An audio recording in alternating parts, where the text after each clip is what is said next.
Bonsoir à toutes et à tous. Aujourd'hui dans ce live, je vais vous parler du fameux Covid-19 et des remèdes naturels qui sont liés. Donc déjà, je vais vous annoncer une série de vidéos sur le sujet. Donc une série de vidéos qui reprendront notamment mon article sur mon site hérissejérôme-naturopathe.com. Donc là, dans cette vidéo, dans ce live, je vais vous parler surtout des remèdes de prévention par les plantes. Donc des remèdes donc que je vais vous exposer ici suite à des recherches d'études scientifiques sur le sujet. Donc tout ce que je vais vous dire va être étayé par des preuves scientifiques justement récentes du coup sur le Covid-19. Donc déjà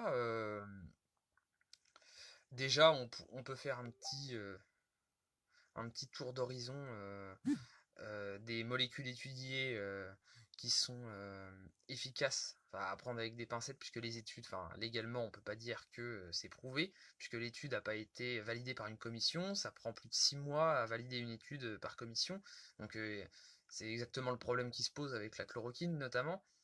Donc là, ce sont des études qui, du coup, sont en cours de validation, puisqu'elles viennent tout juste de paraître. Donc, mais je vais quand même vous en parler. Donc premièrement, il y a le remède basique, très accessible et qui est efficace, d'après donc ces études préliminaires, c'est le thé vert. Le thé vert, donc, qui par sa molécule principale, le galate d'épigalate-catéchine, pardon, le GCG, le GC, enfin voilà, c'est un nom assez complexe. Donc le thé vert, par cette molécule, va être efficace, et c'est la molécule qui a été mise comme les plus efficaces sur ce virus dans les molécules naturelles. Donc ça va être intéressant. Donc ce qu'il faut savoir, c'est le fonctionnement de cette activité antivirale. Donc en fait, ce qu'il faut savoir, c'est que il y a plusieurs protéines euh, dans ce virus.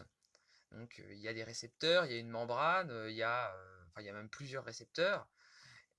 Donc les molécules naturelles qui vont agir en inhibant ces récepteurs, ou alors en se fixant sur les récepteurs des cellules humaines sur lesquels le virus se fixe, donc vont pouvoir avoir un effet antiviral. Et ensuite, après, il y a d'autres modes d'action, comme par exemple l'inhibition de la réplication du virus dans la cellule, comme par exemple la chloroquine le propose. Donc eh bien là, l'avantage des molécules naturelles, enfin des produits naturels, c'est qu'ils comportent une grande pluralité moléculaire, c'est-à-dire beaucoup de molécules, en général plus de 200 molécules par, euh, par plante. Donc ça c'est vraiment très appréciable. Ah, je vois Jean Vautier qui nous dit hello, bah hello, hein. Salut Jean. N'hésite pas à poser des questions si tu en as.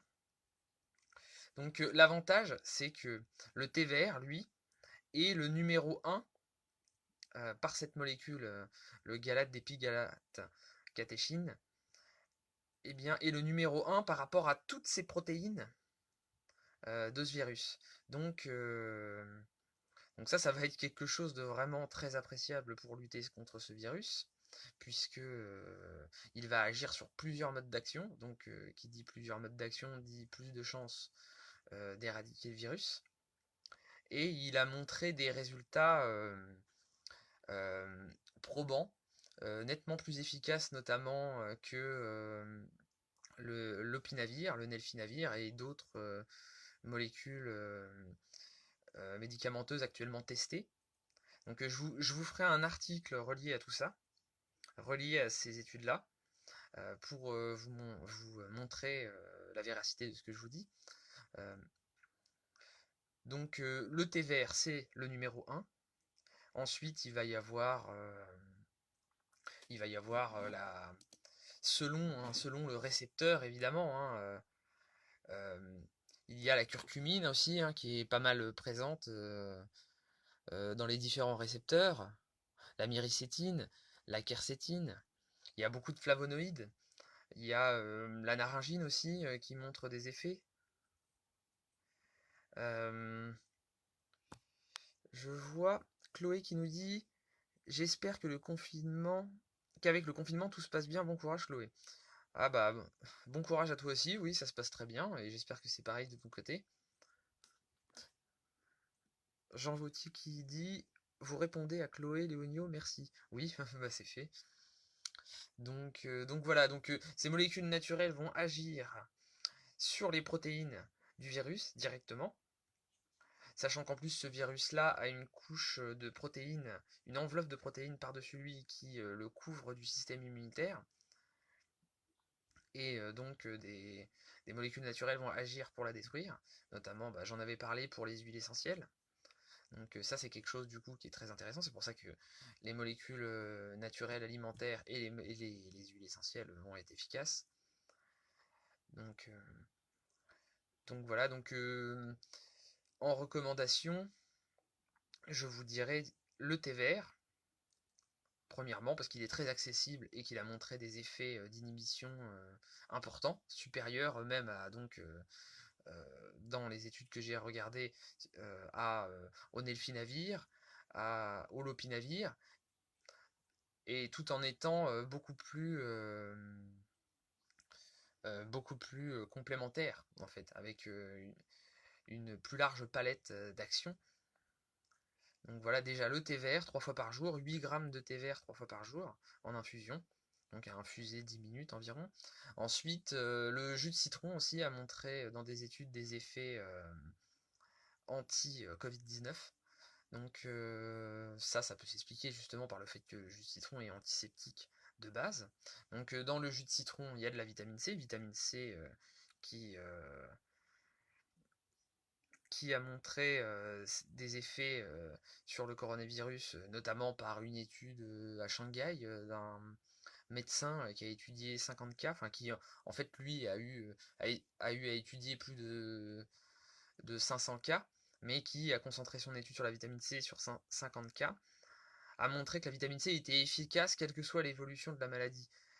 D'ailleurs, ça s'explique par le fait que la vitamine C est stimulante, reboostante du système immunitaire, antioxydante, et notamment ces vertus-là antioxydantes sont importantes. Le Covid-19 touche particulièrement les personnes âgées, les personnes faibles, les personnes atteintes de pathologies, et donc du coup avec un pouvoir antioxydant plus faible. Donc là, ça va être très intéressant. Je vois Jean Vautier qui nous dit combien de tasses par jour. Bah, je l'ai dit, 3 tasses par jour. 3 tasses de 8 grammes d'infusion de thé vert. Donc 8 grammes d'infusion de thé vert, ça va nous donner 800 mg de galate d'épigalato-catéchine. Euh, donc voilà, ça va nous donner un apport nécessaire pour lutter contre ce virus. Et, euh, Et donc oui, je disais, la vitamine C va avoir un spectre d'action assez large. Ah, donc avec le côté antioxydant direct, mais aussi capacité de régénération de l'activité antioxydante du corps, c'est-à-dire que une molécule antioxydante naturelle du corps qui a déjà été utilisée, qui va avoir été oxydée et ne va plus être utilisable, va être capable d'être réactivée, de retrouver sa capacité antioxydante grâce à la vitamine C. Donc il y a l'action de boostante du système immunitaire et l'action antivirale directe de la vitamine C. Et donc là par contre c'est à des grosses posologies. Là l'étude elle a été faite sur des intraveineuses de vitamine C. Donc pour les gens qui étaient infectés modérément entre guillemets, c'était du 10 grammes par jour, enfin par prise. Euh, et euh, le, Et quand c'était des cas de réanimation très graves, ça allait jusqu'à 50 grammes. Donc en général, ils mettaient plus 20 grammes, 30 grammes, et quand vraiment c'était sévère, 50 grammes. Et l'étude a conclu que ça diminuait de 2 à 3 jours le temps de réanimation pour ces patients.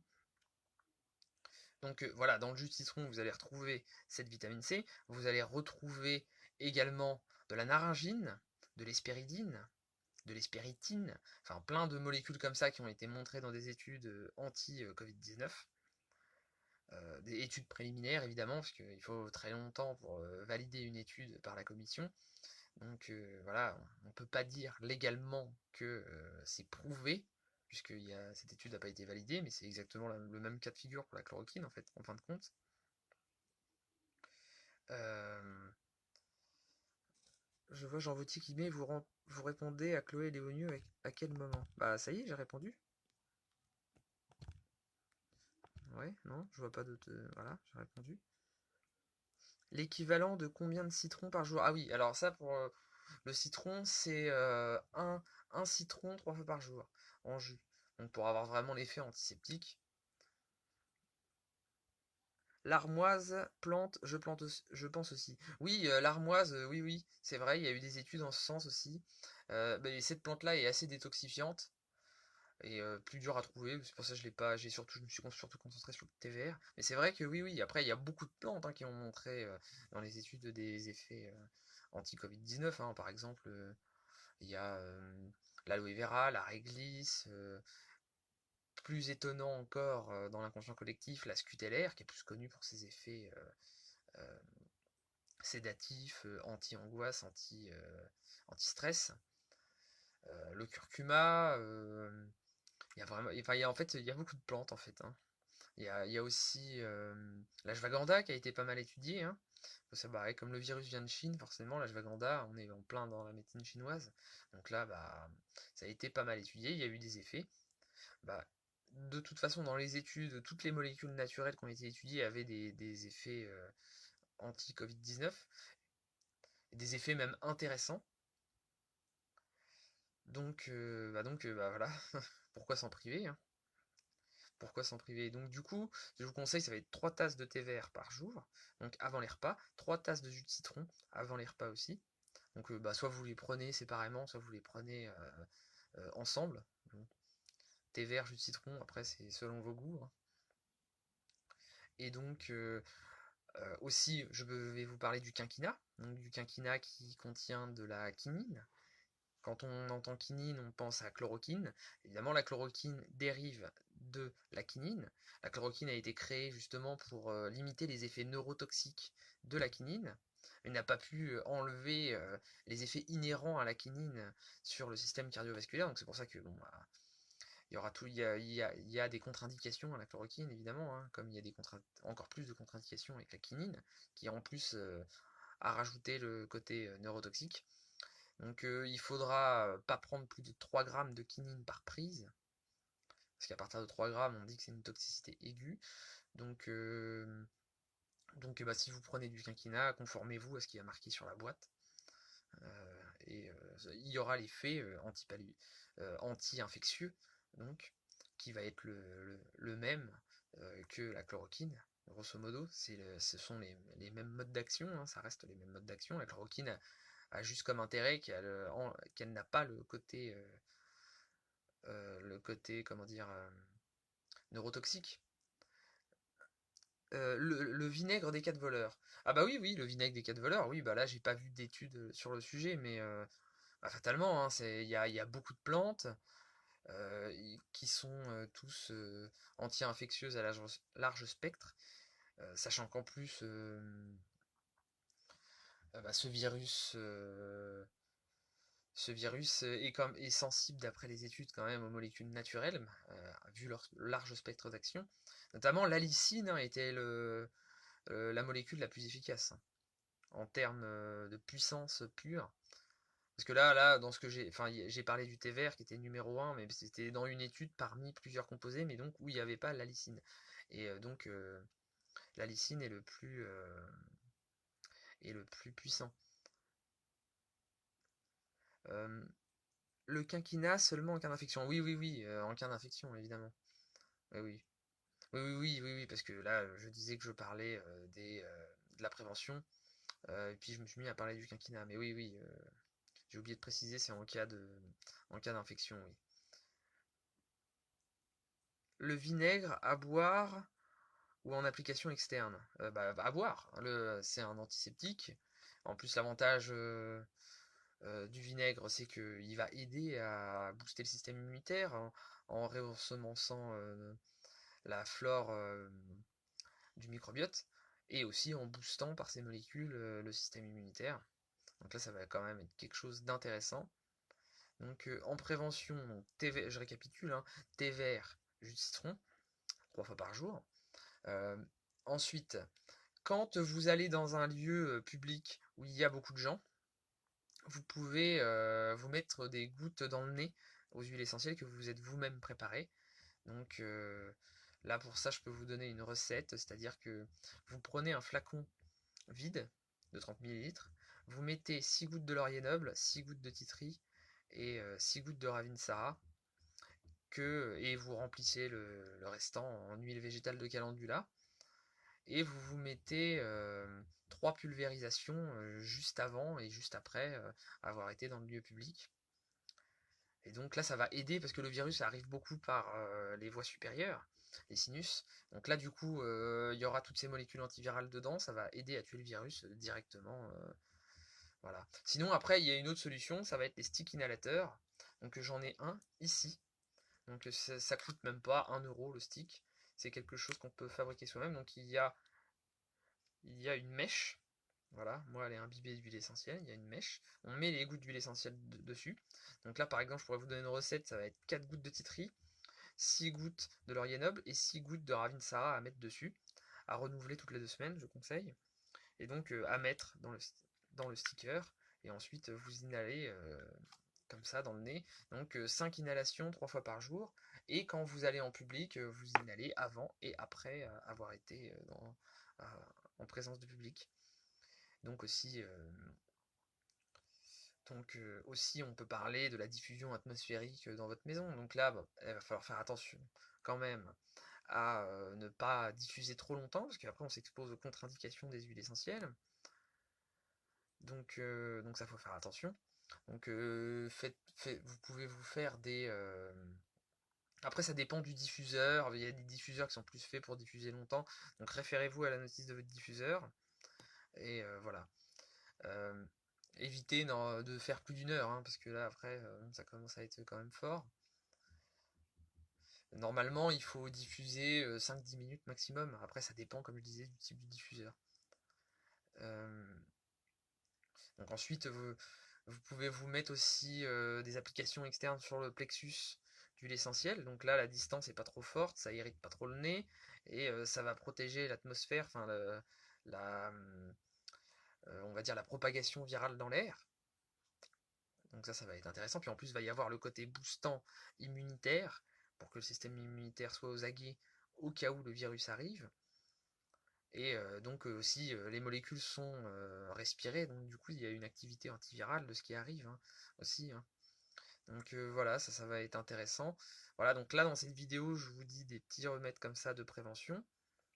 Donc là, je pourrais rajouter l'Echinacea à prendre en cure de 3 mois. Bonjour, merci pour ce live sur Covid, très intéressant. Ah bah merci à toi, puis n'hésite pas si tu as des questions.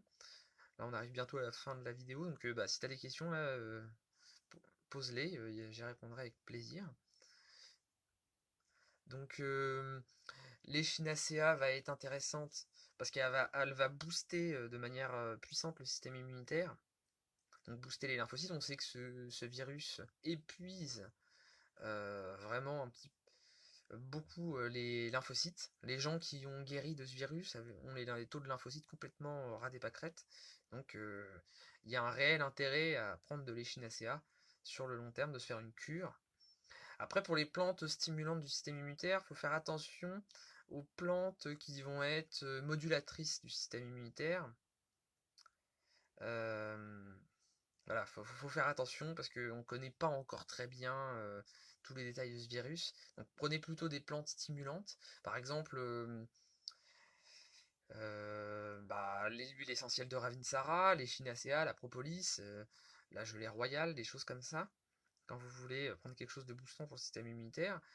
Euh, Faites attention aux plantes très détoxifiantes, parce qu'elles peuvent augmenter l'infection si vous la prenez pendant l'infection, et puis si vous en prenez trop en prévention, ça peut vous détoxifier, et puis du coup avoir un effet d'intoxication, parce que bah, vous remettez en circulation des toxines, et du coup vous mettez à mal si jamais le virus est dans le coin, donc attention.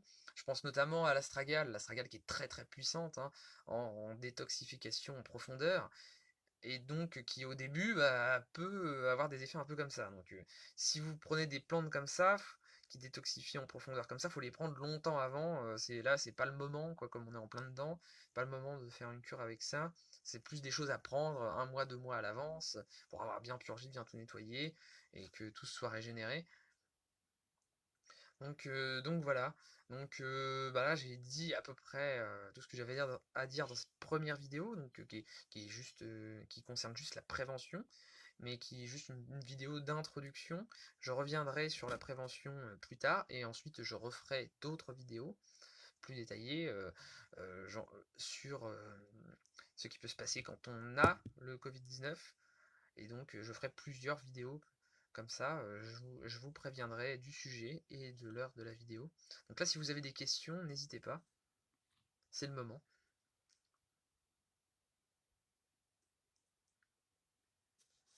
Pas de questions. Je vais regarder quand même les masques en lin. Ah bah oui, oui, les masques en lin, oui, ça va aider, hein, forcément. Ça va aider, ça va toujours limiter, hein, ça c'est sûr. Et les masques avec l'ortie aussi, on peut s'amuser à faire plein de choses. Et puis on parle pas beaucoup des gants aussi, hein. Donc ça aussi c'est sûr que c'est quand même important parce que on met pas mal le virus, on propage pas mal le virus par les mains, hein. Donc on a tendance à toujours se toucher le visage. Donc avoir les gants, bah, si le virus est sur les gants, bah du coup si on se touche c'est pareil, mais bon, je pense que quand même on a moins l'instinct de se toucher le visage quand on a des gants. Et après en enlevant les gants, en se lavant les mains, voilà, ça peut aider. Les gants vont quand même aider, hein. Que puis-je prendre pour mal de gorge, sachant que je suis peut-être Covid-19? Euh, alors, pour le mal de gorge, l'huile de coquelicot, le sirop de coquelicot, lui. Euh, ouais, ouais, c'est ce que je préconiserais. Et après, les huiles essentielles, huile essentielle de cyprès, anti-inflammatoire, vraiment, qui est très efficace pour ça, avec du miel. Miel, avec une cuillère à soupe de miel et 2 gouttes d'huile essentielle de cyprès. Et ensuite avec de l'huile essentielle switchée de thym tujanol, de Ravinsara. Donc 2 gouttes de chaque. Enfin pas avec les 3 huiles essentielles en même temps, mais genre tu mets le cyprès pour le côté anti-inflammatoire. Et ensuite le Ravinsara ou le thym tujanol ou une autre huile essentielle qui peut être prise en interne, parce que toutes les huiles essentielles ne peuvent pas être prises en interne. Une autre huile essentielle immunostimulante et anti-infectieuse. Donc moi je te dirais Ravinsara et huile de cyprès, 2 gouttes de chaque dans une cuillère à soupe de miel. Miel de thym préférentiellement, qui a une activité anti-infectieuse. Donc là ça va être appréciable. Sinon il y a une plante, sinon pour les plantes il y a la réglisse, il y a la propolis, il y a la violette, racine de prime vert, le lierre terrestre, enfin toutes les feuilles à tusilage, euh, le plantain, le bouillon blanc, qui en plus le bouillon blanc pour le Covid-19 va être très intéressant parce il va réhydrater, il va avoir un effet anti-inflammatoire pulmonaire et aussi il va jouer sur la mucosité des sécrétions, l'expectoration de tout ça, l'élimination. Donc côté détox, côté anti-inflammatoire, ça c'est vraiment la plante de confort. Moi je te dirais, si tu devais en prendre qu'une, si tu penses que tu as le Covid-19, ce serait de prendre le bouillon blanc. En plus, qui aura un effet sur le système digestif, parce qu'il est composé de mucilage, pardon. Sinon après, il y a une plante un peu moins connue, mais qu'on appelle, qui est surnommée la plante des orateurs, donc qui s'appelle l'Erizinum. Donc, mais celle-là, après, il faut la trouver. Bon, après, on pourra dire le bouillon blanc aussi, mais le bouillon blanc, aussi appelé molène, se trouve quand même plus facilement en pharmacie.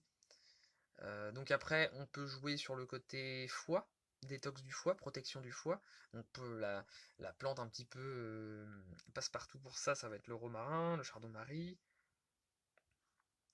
Donc après, vous pouvez prendre, si notamment il y a infection digestive, du Boswellia serrata pour apaiser tout ça. Prendre les huiles essentielles en interne déjà aussi de Ravinsara, bah, comme j'ai dit là avec le miel, 2 gouttes sur une cuillère à soupe, dans une cuillère à soupe de miel. Donc Ravinsarat, hein, Tujanol, moi c'est celle que je préconise le plus, parce que leur innocuité a été montrée, parce que après quand vous allez vers des huiles essentielles plus puissantes, notamment l'origan, le problème va être que ça va être hépatotoxique, et que ça va brûler le tube digestif, pardon. Et donc, le thym tujanol, lui, n'a pas ces effets-là. Et en plus de ça, il est régénérant hépatique. Et en plus de ça, module donc l'immunité, comme aussi